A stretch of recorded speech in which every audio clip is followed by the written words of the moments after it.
व्यक्ति और स्त्री को संतान का सुख प्राप्त नहीं होता है। ऐसे उन्होंने कौन से पाप किए होंगे जिसके कारण उन्हें संतान प्राप्ति नहीं होती है। नमस्कार दोस्तों, हमारे मोक्ष प्राप्ति चैनल में आप सभी का बहुत बहुत स्वागत है। अब हम आपको शास्त्रों के अनुसार गरुड़ पुराण में जो बताए गए हैं उनके अनुसार आपको बताएंगे।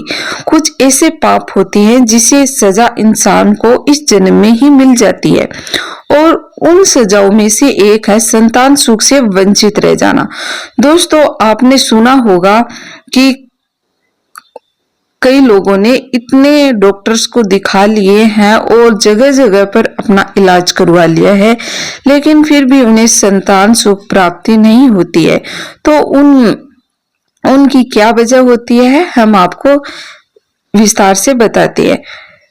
तो वो कारण जिनकी वजह से कुछ स्त्रियों की गोद हमेशा खाली रह जाती है। देखो दोस्तों, ये बात थोड़ी भारी है और हर कोई इसे सुनना भी नहीं चाहता, लेकिन धर्म ग्रंथों में खासकर गरुड़ पुराण में कुछ ऐसी बातें लिखी गई है जो इंसान को अंदर तक हिला देती है। ऐसा बताया गया है कि इस दुनिया में कुछ भी यूं नहीं होता है।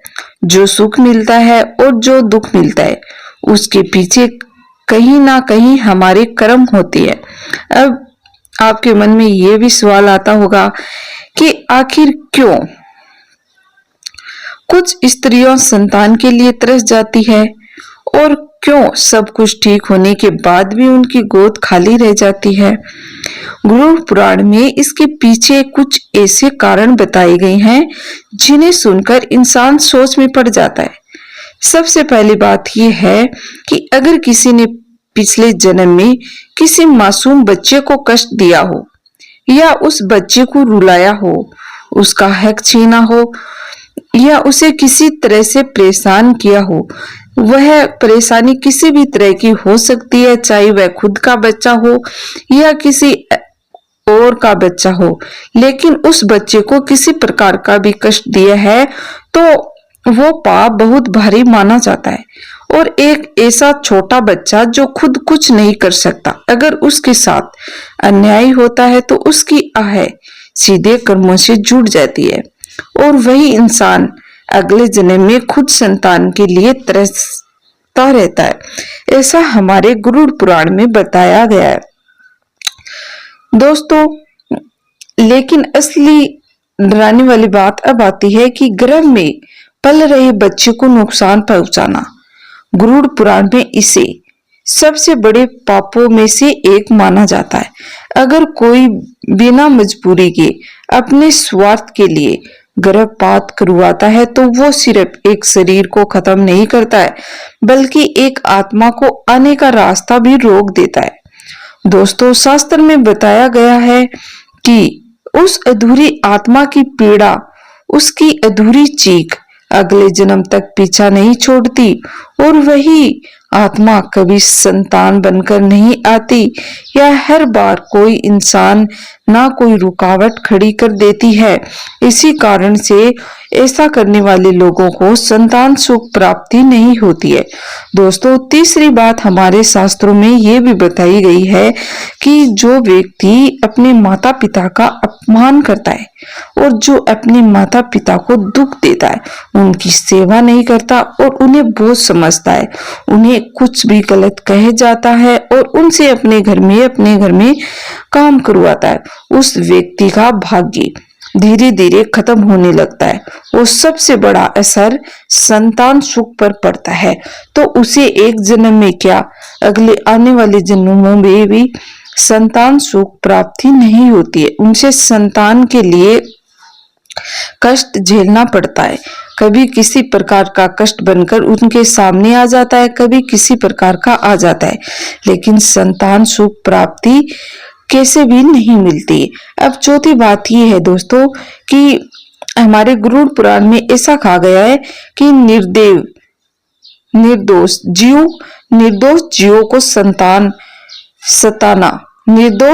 को सताना, छोटे छोटे जानवरों को मारना, पक्षियों को कष्ट देना, गरुड़ पुराण के अनुसार हर जीव में आत्मा होती है और जब वो बिना कारण दर्द सहती है तो उस पर असर धीरे धीरे हमारे कर्मों पर पड़ने लगता है। अब एक और रहस्यमय बात, कुछ आत्माएं ऐसी होती है जो अपने पिछले जन्मों के पापों के कारण मातृत्व के योग्य नहीं रह जाती। मतलब दोस्तों साफ और सीधा है कि सब कुछ ठीक होने के बाद भी हर बार कुछ ना कुछ गड़बड़ हो जाती है। कभी गर्भ ठहरता ही नहीं, कभी ठहरकर टूट जाता है। और अब सबसे बड़ी डरावनी बात है, कहा जाता है कि जिन आत्माओं का जन्म नहीं लेने दिया जाता या जिन्हें बहुत कष्ट दिया गया है वो आत्माएं भटकती रहती है और कभी कभी इंसान के जीवन में आसपास आकर रुकावट बन जाती है। लेकिन यहाँ पर एक जरूरी बात आपको ये भी समझनी है कि ये सब बातें हमारे गरुड़ पुराण में बताई गई है, हम उसी के आधार पर आपको बता रहे हैं। और आज के समय में संतान न होने के पीछे कई मेडिकल कारण भी होते हैं, इसीलिए कभी भी किसी महिला को दोष देना उसके पाप का फल बिल्कुल गलत है। लेकिन दोस्तों इसके पीछे ये भी वजह होती है कि अगर किसी महिलाओं को कोई भी मेडिकल दिक्कत नहीं है और किसी भी प्रकार की दिक्कत नहीं है फिर भी उन्हें संतान से वंचित होना पड़ रहा है तो उसके पिछले जन्मों के कारण ये ही होते हैं गरुड़ पुराण में। और उसके क्या उसके पति के भी साथ में होते हैं तो दोनों को वंचित रहना पड़ता है संतान सुख के लिए। और दोस्तों गरुड़ पुराण हमें डराता नहीं है बल्कि हमें सिखाता है कि किसी के साथ कभी भी गलत करना भी नहीं चाहिए और अपने दिमाग में सोचना भी नहीं चाहिए, क्योंकि हर कर्म का फल कभी ना कभी हमें जरूर मिलता है और हम उसी के आधार पर आपको बताते हैं। इसीलिए हम आपको कहते हैं कि किसी भी बच्चे को कभी भी पराया नहीं समझना है। किसी बच्चे के साथ चाहे आपके दुश्मन का बच्चा भी क्यों न हो उनके साथ दुर्व्यवहार नहीं करना है। उस बच्चे को किसी भी प्रकार का कष्ट नहीं देना है। किसी भी बच्चे को अपना बच्चा समझकर उसे प्यार और प्रेम के साथ उसका का आदर करे और उनके साथ बच्चा बनकर उनका एंजॉय भी जरूरी होता है। उनके साथ एंजॉय करिए, खेलिए, कूदिए, उन बच्चों को खुश रखना चाहिए और फिर देखिए आपको संतान सुख प्राप्ति जरूर होगी। आपके घर में कोई भी बच्चा हो तो आप उसे लाड प्यार करे और उसे अच्छा सा अपना बच्चा समझकर पाले और उसके साथ किसी भी प्रकार की जबरदस्ती न करे। और उसके बाद में आप देखिए कि आपको कितना जल्दी संतान सुख प्राप्ति होता है। और पिछले किए गए कर्मों का तो कोई हिसाब नहीं है, जो हो गया उसे हम बदल नहीं सकते, लेकिन आने वाले जन्मों के लिए हम अपने कर्म करेंगे, वही कर्म अगले आने वाले जन्म में हमारे सामने बनकर लौटेंगे। तो इस वीडियो को शेयर जरूर करें ताकि लोगों को ये सच्चाई जाने और कोई भी व्यक्ति किसी के साथ गलत न करे। धन्यवाद। और आपका कोई कमेंट हो तो हमें कमेंट बॉक्स में जरूर करें, हम आपको उनका आंसर जरूर देंगे।